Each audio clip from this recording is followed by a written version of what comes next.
Assalamualaikum warahmatullahi wabarakatuh. Perkenalkan, nama saya Malik Ibrahim. Saya CGP angkatan pertama dari SMPN 1 Cikelet asal Kabupaten Garut. Di sini saya akan menceritakan pengalaman perjalanan di PGP. Ada beberapa hal yang memang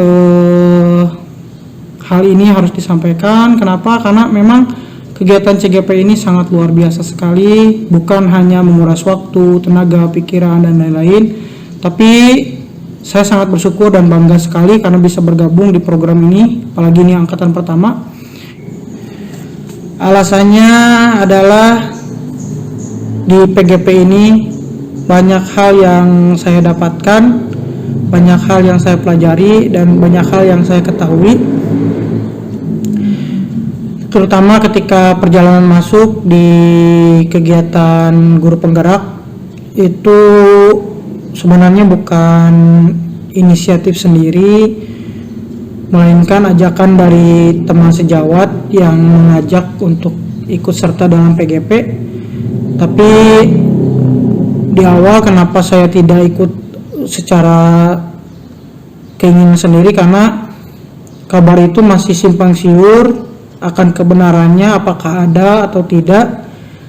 Tetapi baru yakin setelah adanya surat undangan yang langsung ditujukan kepada saya lewat email dari SIM PKB, dan kemudian saya menuju sana. Ternyata betul saya diundang untuk ikut serta dalam program ini. Nah, dari sana mulailah saya mempersiapkan diri untuk ikut program dan meyakinkan diri dan keluarga bahwa saya akan mengikuti program ini. Kenapa demikian? Karena program pelatihan ini bukan waktu yang sebentar, ya setidaknya saya harus meluangkan waktu selama 9 bulan dan harus membaginya antara pekerjaan saya sebagai guru, kemudian tanggung jawab saya di keluarga, karena banyak hal yang harus dilakukan, dikerjakan, kemudian webinar-webinar itu yang sangat banyak sekali menguras waktu.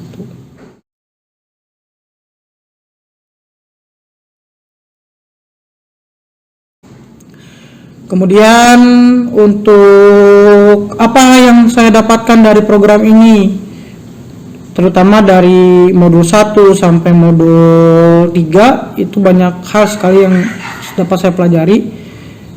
Terutama saya bisa mendapatkan informasi mengenai apa saja yang dulu pernah saya lakukan atau sebagai inisiatif diri saya ketika mengajar, melakukan pembelajaran bersama siswa dan siswi.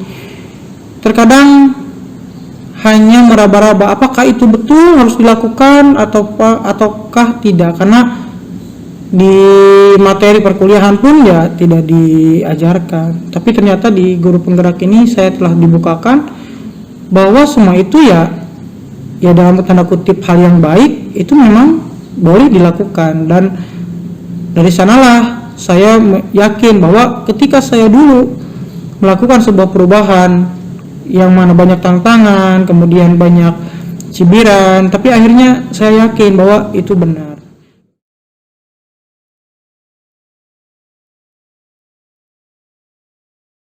Kemudian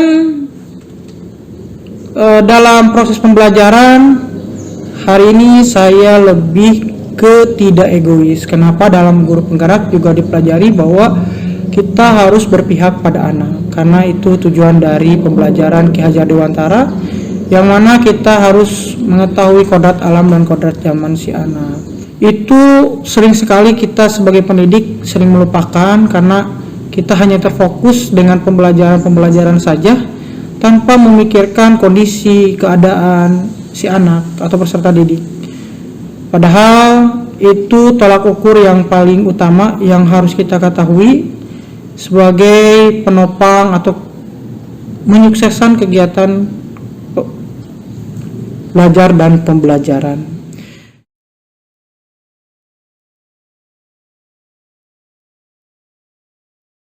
Untuk program yang saya terapkan dari guru penggerak ini, yaitu dalam pengembangan sekolah. Ya sebelum itu ya mungkin pengembangan diri, di mana tadi di awal, mungkin yang lebih tepatnya kita melakukan yang namanya kontrak belajar, di mana memang kalau seorang pendidik sebelum atau di awal pertemuan biasanya melakukan kontrak belajar, tapi biasanya itu lebih satu arah, tidak dua arah. Jadi kita yang menentukan A, B, C, D-nya, kemudian siswa hanya mendengarkan dan melaksanakan apa yang kita perintahkan. Dan nanti kalau tidak kerjakan ya akhirnya di punishment ya, dengan hukuman. Tapi di pembelajaran guru penggerak itu kita memberikan, mungkin lebih ke memberikan pilihan dulu untuk memancing antusias dari siswa. Nah, sisanya kita kembalikan lagi ke siswa, apakah mereka setuju atau tidak. Mungkin ada yang dikurangi, bahkan ditambahkan. Itu nanti jadi ada dua arah. Jadi kesepakatan kelas itu bukan hanya untuk kita saja sebagai pendidik, tapi disepakati oleh bersama. Maka pembelajarannya akan terasa nyaman, senang, dan bahagia. Mungkin itu. Untuk pengembangan sekolah di sini saya berinisiatif untuk menggunakan sebuah aplikasi atas dasar permintaan dari rekan-rekan sejawat, baik itu rekan guru ataupun dari para PKS dan Bapak Kepala Sekolah sendiri. Kenapa? Karena mengingat dalam kondisi pandemi seperti saat ini, itu kita butuh strategi mengajar, baik itu secara daring maupun luring. Kenapa saya menggunakan salah satu aplikasi ini? Karena aplikasi ini menurut saya lebih simpel, kemudian didukung juga oleh pemerintah. Jadi siswa bisa menggunakan kuota belajarnya untuk menggunakan aplikasi ini. Namanya aplikasi Google Classroom. Awalnya di tahun-tahun pertama pandemi memang para Bapak Ibu guru sudah menggunakan Google Classroom, namun itu di masing-masing guru mapel saja. Jadi guru mapel bikin Google Classroom, grup gitu ya. Jadi siswa di aplikasi Google Classroom siswa itu banyak sekali grup ya, mulai dari pelajaran IPA, IPS dan lain-lain, itu banyak sekali. Tapi di sini saya lebih ke meringkas, jadi lebih terfokus dengan satu grup saja, yaitu grup wali kelas. Nah, sisanya nanti di grup wali kelas itu terdiri dari beberapa mata pelajaran. Jadi nanti si gurunya tinggal menautkan topik untuk tiap mata pelajarannya. Misalkan saya ngasih materi IPS, nah nanti topiknya topik IPS, dan tugasnya ya silakan disesuaikan dengan kebutuhan. Jadi siswa hanya mengakses satu kode GC, tapi di dalamnya ada beberapa guru, itu jadi lebih mudah. Untuk sisanya nanti efektif atau tidak ya tergantung dari kondisi, karena terkadang seperti saya yang ada di daerah itu tidak semua daerah bisa terjangkau dengan akses internet, kemudian ada kendala juga di kuota, selanjutnya ada kendala juga dalam gadget, karena tidak semua siswa yang mempunyai gadget. Ada yang punya gadget tapi tidak punya kuota. Ya begitupun dengan kami Bapak Ibu guru. Tapi setidaknya kita mencoba untuk membuat mindset. Jadi tidak bisa kita mengatakan tidak mudah dan tidak gampang kalau belum mencoba. Nah, makanya kami sepakat untuk menggunakan Google Classroom untuk moda daring. Sisanya ya diefektifkan dengan medsos yang lain, bisa lewat Facebook, Instagram, atau chat di WA, Telegram. Itu disesuaikan dengan kebiasaan atau kesepakatan antara siswa dan gurunya. Apakah itu efektif? Ya pasti ya, tadi kembali lagi ada gadget dan kuota. Nah, biasanya kita mengadakan luring, jadi kita standby di sekolah. Nanti siswanya yang mungkin tidak memiliki kuota atau misalkan gadget itu bisa berkunjung ke sekolah.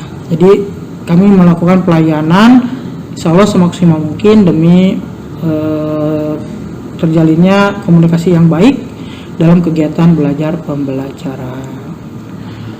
Adapun program lain untuk kedepannya, saya dan kebetulan saya di sini ada rekan CGP juga, namanya Ibu Wina. Beliau mengajar bahasa Inggris. Nah, saya sering berkolaborasi dengan beliau untuk kegiatan CGP ini. Makanya kami bersepakat untuk membuat namanya Intel program. Jadi integrasi antar mapel. Jadi ada satu tugas yang tugas itu bisa dinilai oleh 2 mapel minimal atau lebih. Misalkan saya memberikan tugas menggambar pada mata pelajaran IPA, misalkan bikin poster tentang bahaya merokok. Itu saya nilai untuk kelas 8. Nah, saya bisa berkolaborasi juga dengan beberapa mapel, misalkan dengan guru seni, kemudian dan guru bahasa. Mungkin dalam membuat laporannya saya bisa berkolaborasi dengan guru bahasa Indonesia, kemudian nanti untuk penjelasannya bisa kolaborasi dengan guru bahasa Inggris, dan untuk hasil gambarnya saya bisa berkolaborasi dengan guru seni budaya. Nah, itu tujuan dari Intel program. Jadi anak dalam satu tugas bisa memenuhi 3 mata pelajaran sekaligus. Itulah program yang hari ini saya dan rekan saya Ibu Wina sekaligus dengan komunitas praktisi yang telah kami buat di sekolah SMPN 1 Cikalet. Mudah-mudahan bisa berbagi, bisa menjadi inspirasi dan menjadi sebuah dan kami pun dapat mendapatkan sebuah masukan dari rekan-rekan yang lain. Kedepannya untuk program-program yang selanjutnya akan kami buat, insya Allah kita akan rembukan, kita akan diskusikan dengan komunitas praktisi, karena komunitas praktisi sangat berperan penting untuk kemajuan pendidikan di sekolah kami.